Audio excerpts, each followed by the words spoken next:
Sharon Ramage, and I'm a judicial candidate for Collin County Court at Law No. 2 in the Republican runoff. County Court at Law No. 2 is a county court, so it hears criminal misdemeanors and civil lawsuits up to $200,000 in damages.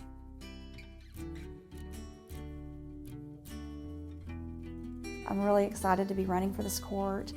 I've worked a long time to get to here. I've been an attorney for 20 years and have practiced in every area that the court hears. I've handled every type of criminal case from theft to murder, and I've handled criminal appeals, but I've also branched out and I've handled family law cases and education law and civil cases. For the last 9 years, I've been serving as a special education hearing officer for the state of Texas. And those are cases, they're trials just like you would have in the courtroom, but they involve children with disabilities and their families and the schools. And either a school or a family can request a hearing, and then I'm assigned to act as a judge in that hearing. And I hear evidence and apply the rules just like they do in the courtroom, and then I issue a decision.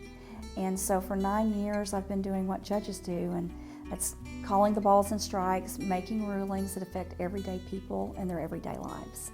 And that's what I'd like to carry to the bench.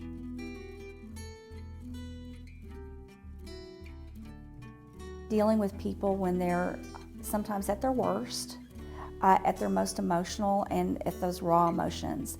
And I think that those are having to learn to deal with those emotions with people and to work with people in those situations has really prepared me for being a judge, because in the courtroom, people are frequently at their worst. People's lives don't happen in a vacuum.